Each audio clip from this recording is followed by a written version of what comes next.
Welcome to our September Cygnal Pulse Pod, joined by Cygnal Pollster and senior partner John Rogers.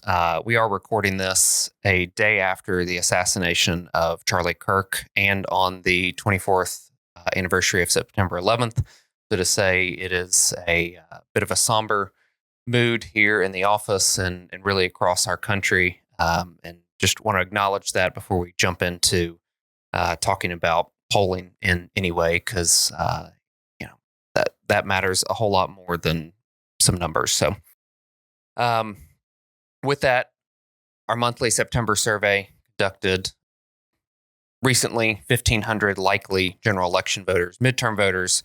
We're going to be going into our data versus dogma sections, also talking about new social and cultural divides that we've seen, a Republican edge, which the mainstream media would not lead you to believe there is one. But when you look at the individual issues that we dug into, there definitely is. Closing out with our winners and losers and talking about the Middle East a little bit in between. So, John, our first segment puts the crime hype narrative to the test because the media has lost their ever-loving mind. We're just a little over the 30-day mark from when Donald Trump put troops into National Guard into D.C., and, it's been really interesting that by 11 points, voters agree with Trump that these violent gangs and criminals are overriding the U.S., our major U.S. cities. And one thing that really stuck out to me on this was the difference by age and gender. And it's something that I see as pervasive throughout all the survey that we did, both on the political side and on the policy pieces that we touched, where if you are a woman under the age of 55, you look radically different and believe radically different than older women, younger men, older men.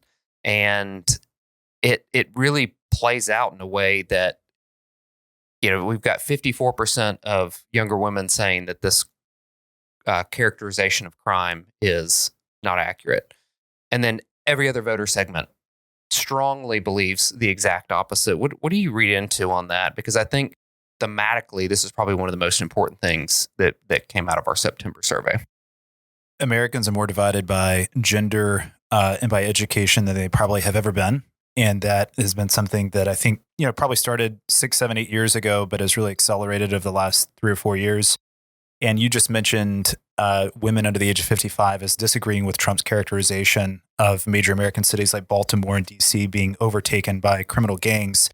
One group that agrees with him is Black men under the age of 55. 70% of Black men under the age of 55 agree with Trump that major cities like Baltimore and Chicago have been overtaken by violent gangs and criminals.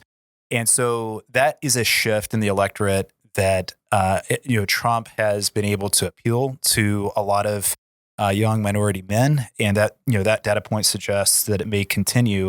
And it's also really interesting that that same group of Black men under the age of 55, they trust the Republican Party more on crime and public safety by a 6-point margin, right?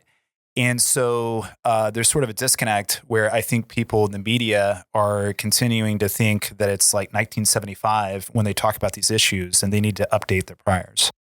Well, you also have a really key group of swing voters that agree with Trump's assessment on this. And the way we classify swing voters, because nobody's going to say I'm a swing voter, is by looking at the generic ballot. If somebody said probably the Republican, probably the Democrat, or undecided. Because if you're not definitely one side or the other, that we classify that as putting you in the swing voter category. And by 22 points, they agree with Trump's assessment on this. And even when you dig into the takeover of the police here in Washington, D.C., using the D.C. Home Rule Act, I mean, it is upside down on the issue, but it's driven by women, and it's almost exclusively driven by these women under the age of 55. And to your point, even urban voters, which you would think, okay, well, we're talking about urban areas, the urban voters aren't going to like it. They support this also. What's something else that stuck out to you on this piece of the data versus dogma on crime and public safety? Right. On the Trump administration's asserting its own jurisdictional power over DC, voters are not lawyers, right? They're not political pundits. They're not going to parse the fine legal details of, does this part of the action only take place for 30 days or 60 days, whatever. Voters largely agree with Trump that a lot of cities like DC have a crime problem. And voters understand, hey, DC is different from other cities because it is under federal jurisdiction. And so this issue is going to help Trump, not hurt him. As it has currently been done, it is going to help Trump and Republicans, I think, in the midterm. It's certainly not going to help him.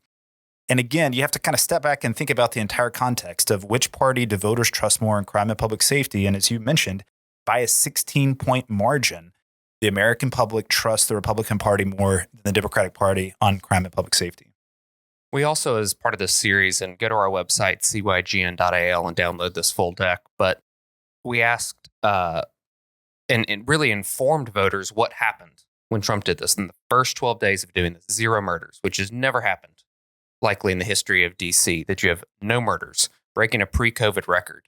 And just giving them that information, it swaps their view from being a couple points unfavorable of the takeover to nearly 5 points in support of it. And this was another thematic for me in the survey, and we'll get to it in a bit on the economic populism piece. But voters now really prioritize outcomes, and they are very open to a means to an end approach in politics and in policy, because to have this large of a swing by just simply introducing one piece of information. And what was really interesting about this specifically is that it's almost exclusively newer and younger voters that made the switch. So if you vote in 3 or 4 or 4 or 4 the last general elections, those perfect voters, usually older voters, been around a while, they're still slightly net opposition to it when knowing this information. But to newer voters to the process, they're the ones who swap so significantly in saying, okay, well, I didn't like that concept, but you told me the outcome of it. And okay, I'm for it now. I'm for that means to an end. And this thematically happens throughout this whole survey that we've talked about here. So, and I think crime has become a little bit like immigration, right? Where even if voters think, okay, maybe the Trump administration or Republicans, maybe they've gotten a little bit too aggressive in this policy or that policy, when they look to the alternative, when they look to Democrats, and you have someone like Zoran Mandami saying that he wants to replace police officers in parts of New York City with social workers, voters look at that and say, that's not a viable alternative. And so that's why you still have this huge gap in trust where voters continue to trust Republicans more on crime and public safety. Agreed. Well, let's turn to the shift in economic nationalism, specifically on the right. 44% of Republicans now support federal ownership of private companies. Only 36% of Republicans oppose when it's vital to national interest. And again, the framing of questions is very important in this. And it supports even higher when you give the Intel investment example from the CHIPS Act, how many billions and billions of dollars we poured into Intel, and then Trump goes and takes a stake on behalf of American taxpayers. Even Democrats swapped 40 points from opposition to support when you frame it. And again, I'll read this question, and you can get it on our website, but the goal is to stabilize Intel, expand domestic semiconductor manufacturing, and ensure America is not dependent on foreign adversaries for vital computer chips used in everything from cell phones to military equipment. So again, what I was saying about crime of a means to an end, this was even more drastic, where if we said the government should invest in private companies, 58% said they opposed, 27% said that they would support that, just because they got funding from the government. And then you give the Intel example and we go 48 to 36. What do you see in this, John? Yeah, I mean, the American public is still capitalistic and the Republican Party is still strongly capitalistic. But the reality is that for years, Republican primary voters were always more populist. They're always slightly more populist than Republican electeds. And they were always substantially more populist than Republican think tanks in D.C., right? You have a lot of think tank types running around D.C. who have this very sort of ethereal, abstract view of the world, kind of based on libertarianism or whatever. And then you actually talk to GOP primary voters and survey them, and they're much more populist. And that's been something that has been the case, I think, for a number of years. But I think what's happened is that Trump that populist impulse has found a voice in Trump and J.D. Vance and people like that. There is sort of a divide among Republicans on this question that is driven a lot by college education, where non-college voters are substantially more likely to support the government taking an ownership stake in private companies. And then college educated voters are kind of split among the GOP. So, and I do think too, I mean, part of this is driven by the fact that there is a Republican president in the White House. And then if you had asked this question under a Biden administration, the numbers might shift a little bit, but it is inarguable that the Republican Party and its voters are much more populous than it was 20 years ago, and that's not going to go anywhere. How much of that do you think is because the systems, the institutions no longer work for them? Yeah, the post-World War II systems that were set up that benefited America for a while and benefited most of America now benefit only a very limited few of America, or at least that's the perception of many voters. That's a great question, Brent. I don't know the answer to that. I do think that you have segments of voters who, even with things like NAFTA, they may have supported free trade kind of in the abstract, and they still support it to some extent, but they feel like maybe their communities got hit especially hard. If you're a rural voter, if you're a non-college voter, going back to that. And so, to your point, I think it points to a distrust of elites and a feeling that American political elites for the last 2 or 3 decades, that they're not as trustworthy as maybe they were in the era of World War II. Well, another big topic, because we've in the last several surveys focused a lot on the issue of immigration, and it's been more about illegal immigration and the Trump crackdown on illegal immigrants, and so we swapped the approach here on this one to talk a little bit less about illegal immigration and more about legal immigration. And so, everybody's familiar with a melting pot. You throw everything in and it all mixes together in the high heat. I had personally not heard of this salad bowl approach where everybody's together, but they didn't assimilate, essentially, for lack of a better term. So what are we seeing here on this, and how do voters believe this should be happening in America? Right. And just trying to use that kind of concrete metaphor of, we ask people, do you believe that America should be a melting pot where cultures blend into a unified national identity, or a salad bowl where distinct cultures coexist while maintaining their unique identities? And a majority, 51% of voters, said that they favor the melting pot, and 40% favor the salad bowl analogy. So that's a 11-point gap in favor of the melting pot analogy. And Republicans at 60% lean pretty hard towards the melting pot. And then half of Democrats chose the salad bowl metaphor. It's interesting that Hispanic voters were +8 for the melting pot analogy. But I think this makes sense when you look at the broader context. We also asked a question in the survey where we asked, do you think legal immigration strengthens or weakens the United States? And 78% of voters said that they thought that legal immigration strengthens the country, including 68% of Republicans. But what voters want is a unified country and culture. And they want the legal immigrants they welcome the legal immigrants who come here legally, lawfully, but they want them to become American. You want to guess which voter group was our significant outlier on this compared to the norm? Who was it? I forget. Well, it was those women under the age of 55. Significant outliers on saying it should be a salad bowl. One of the largest differences between melting pot and salad bowl. Right. And I think it sort of speaks to, not to get too philosophical, but I think it speaks to a little bit of a therapeutic culture impulse that is out there a little bit, where I think for some of those young female voters, they think that if you argue for a certain position, of we should have a unified country and we should have assimilation, that somehow that constitutes rhetorical violence towards minority cultures or something, which is just not the case. And so I think maybe that's a little bit of play. It's a good take. The next section here, there's obviously rising anxiety and pessimism about inflation. And, this is an issue that, if going back time in memoriam, Republicans have really held a trust edge on. But if you go back and look at, some of the data that we have from before the 24 election, or right around that happening, comparing that to now, a year later, I'd love to get your take on where our voters kind of top line on the key issues and trusting Republicans over Democrats or vice versa, and then what's driving a lot of that you're seeing in the data. Yeah, let me take through a couple of numbers, and I would love to get your thoughts on what you think is driving some of this. But voters favor Republicans on the economy and jobs by +3 margin, by cost of living by +3 margin, on immigration and the border by a +22 margin. Like we talked about with crime and public safety, Republicans hold a 16-point advantage on who voters trust more. On cutting government spending, voters trust Republicans more by 17 points, and on foreign affairs, Republicans hold a 4-point edge.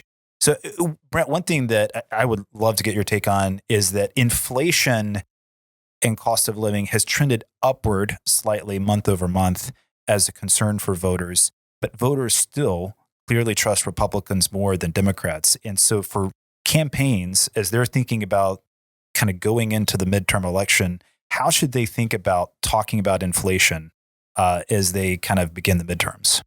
That's a big question, a really big question.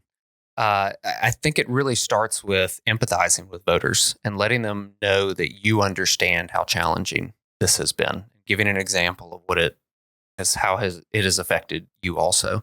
Because to your point earlier on, for a couple decades, that Americans don't trust the political elites, which I would say of both parties, not just one party or the other.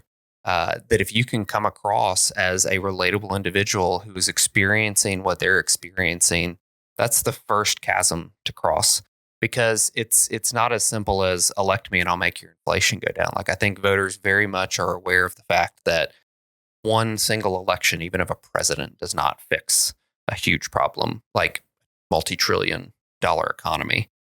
So I know that's not a specific approach to 3 bullet points and say these things, but I think it's the most important step that any elected official can take, which is let them know you understand how they feel, and in a credible, authentic way. What's your take on the answer to that question? I think that's spot on, and just empathizing with where people are. And, there are certain indicators of inflation that have improved quite a bit since Trump came into office. But, obviously housing is still kind of stuck a little bit. And then you also have electric rates that maybe stuck a little bit. And a lot of that's because of structural things that liberals at the local level and at the state level have put in place that Republicans are trying to overcome.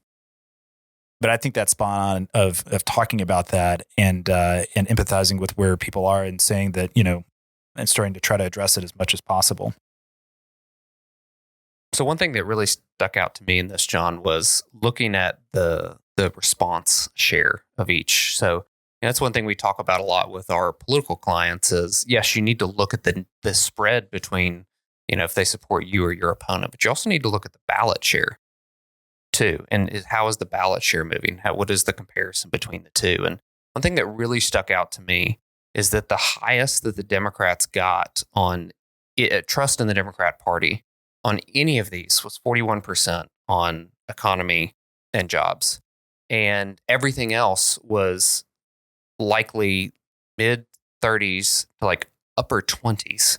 And you would think that in the context of one party is dominating the other party by so much on the top priority issues, why is that not translating into massive domination on the generic ballot? Because we actually saw a backsliding of a bit against Republicans on the generic ballot. I believe, not looking at the specific data point, but I want to say Democrat plus 2.5 or so on the generic ballot, which is an improvement for Democrats. So how do you have this environment where Republicans are dominating on the key issues? Democrats can barely get to 40 or right at above 40% on even just one of them, yet they improve on the generic ballot.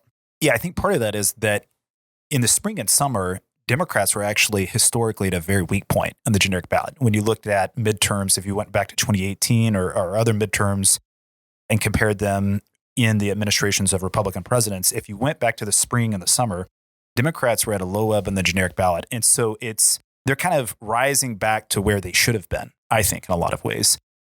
Now, it is true, they definitely have made some movement with college-educated voters. That's where most of their gains have been. Yep. Whereas, the Republicans, the GOP is plus 12 since May among non-college voters, right? And so I think part of it is that college voters were really unhappy with what Democrats were focusing on in the spring. And then now some of them who are Democratic, who are moderate liberal, they're kind of coming back and saying, okay, I'm probably going to vote for the Democrat in the midterm. So I kind of feel like in a way we're coming back to a situation that was sort of table set of what you would expect for the midterm election. Well, and to the point on college-educated voters, we actually saw a 10-point divergence among male college-educated voters away from Republicans towards Democrats. So that's off 5 plus 5. That's how we get to that 10 number. And then female college-educated voters only went to Democrats by 2%, but they came off of Republicans by 4. And so, or 1%, and then by 4 when you look at the percent change heat maps. And so, I think there's some hesitation among college-educated female voters that had not ready to go to the Democrats yet, but I don't know where I am on the Republicans. But male college-educated, and I've seen this in a lot of other surveys in the last few weeks too, where any shift in the political environment that has been negative for the Republicans has been driven a lot by male college-educated voters. Let's jump into the next section on how Americans view Israel, Palestine, Hamas.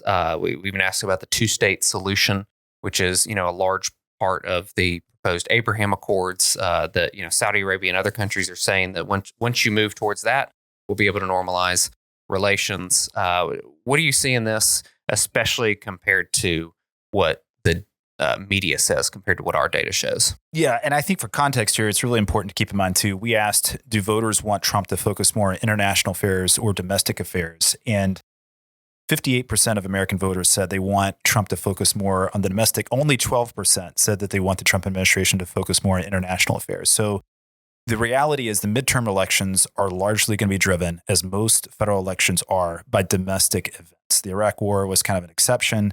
But for the most part, midterm elections and presidential elections are driven more by domestic affairs than international affairs.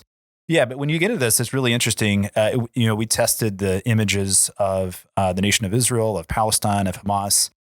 Israel is slightly underwater, -3. And a lot of that is driven by young voters, right? And so with young voters, they're underwater by -21, and especially with Democrats who are -47. And Brent, I think it's interesting because I seem to remember a time, where 20, 30 years ago, you had a large number of Democrat officials anyway, who had a pretty friendly relationship with the nation of Israel. And certainly among Democratic voters, that seemed to have shifted quite a bit. Do you want to guess the most negative group on net opinion of Israel? I'm guessing it's a certain group we've already talked about. Young females. Again. I mean, this is just a really big partisan divide on this. And I would say a larger partisan divide than probably existed 5 years ago on this topic. And it's not the Republicans becoming less supportive or Trump voters becoming less supportive of Israel. It is Democrats like fleeing from Israel. So if you voted for Kamala Harris in the last election and you're saying you're going to participate in this midterm, only 19% have a favorable opinion of Israel. 68% have an unfavorable opinion of Israel. And then when you ask about Palestine, 50% favorability among Harris voters. When you ask about Hamas, you still have 7% of Harris voters saying that they have a favorable opinion of Hamas. Which is really, just to pause there, that is hard to believe. That a terrorist organization garners nearly 10% of support among the voters for a recent American presidential candidate. Yeah. It's sad. What about on the two-state solution specifically? Because one of my big takeaways from this is that Americans haven't really thought about this in a while, because we had 28% of folks who said that they were unsure, which is a very high percent of unsure on an issue that's not a complete unknown topic. Right. No, I think that's a great point to make, that foreign policy, really, I feel like since the Iraq War and and our involvement in Afghanistan wound down, that voters have not really thought about foreign policy very much, and Ukraine, kind of being the one exception. But on the two-state solution that we asked, you had 43% of voters who said that they support a two-state solution, but 56% who said that they were opposed or that they were unsure. And voters under the age of 55 and Democrats were driving support for the two-state solution, and then also non-white voters. And so again, I think to your point, this is something that voters have just not really thought about that much. And it's just not been top of mind. When you said at the beginning of this podcast that America's never been more divided by gender or by education, which I fully agree with the statement. And this is one of those where you see that divide come out, in that if you're college educated, male or female, 52% support There's a little bit more opposition among male college-educated voters compared to female college-educated voters, but it's a very different story among those without a college degree, where you end up about 36, 37% support. And then male college opposes. These are really highly undecided. And so I think that that's also another piece of kind of tying this into the midterms in general. And I don't think this issue is going to affect the midterms at all, but talking about these trends of educational attainment, where I don't believe that non-college educated voters are less educated on this topic. I think they've spent a lot less time thinking about it because they're just not as plugged into constant media. And there's something that we put on our surveys asking folks, where are they getting their news from and how much are they paying attention to the news? And there's a pretty big difference, whether you're college educated or not college educated, on how much they're paying attention to the news and where they're paying attention to the news. And I think that looking ahead for Republicans, that's one of our largest challenges, is getting to folks who aren't or intentionally avoiding political and news information. Yeah, that's a great point. And that's something that the Trump administration, or rather the Trump campaign, did such a good job of in 2024, was reaching non-traditional voters through non-traditional means and channels, right? And, somebody who's a 1 of 4 voter, they're not sitting down and watching CNN and Fox News every night, right? But they have a favorite podcast, or they're, a sports fan or whatever. And that's how you reach those voters. Let's jump to our last section here on winners and losers. So who do you have as a winner? Who do you have as a loser? So I have 2 winners and then 1 loser. So the 2 winners, I would say, I think the Trump administration and the Trump team just have to feel pretty good about where they are with maintaining the voters' trust on the issues that really, really matter. I mean, the top issue for voters is cost of living and inflation, and voters are still kind of increasingly concerned about that, but they still give the edge to Republicans more than Democrats on that issue. And then the second winner, I would say, we had a fun question where we asked people who or in what city did they think the NFL should expand to next. And Oklahoma City got the edge. I will say a majority of voters just said, I don't know, I have no idea. But Oklahoma City won out, and I was a little bit surprised by that. So a winner there. And then my loser would be Chuck Schumer, and the Senate Minority Leader is going into a tough Senate map. And right now, to have voters continue to trust Republicans more in the economy and jobs has got to irk him quite a bit. But Schumer has his fellow New York socialists, AOC and Zohran Mamdani, I think, to thank for that. And without a doubt. So my winner is melting pot over salad bowl. I'm a proud Italian and Scotsman and love our heritage, but I'm an American first and look forward to more people becoming American first. And then on loser, it would be, the country club, silk stocking, Republican ways of policy, especially around trade and economics, is dead. I think that's right. So thank you for joining us on this September Pulse Pod. You can check out the full deck at cygn.al. Follow us on X, Instagram, and other platforms, CYGNAL. Thanks for joining in.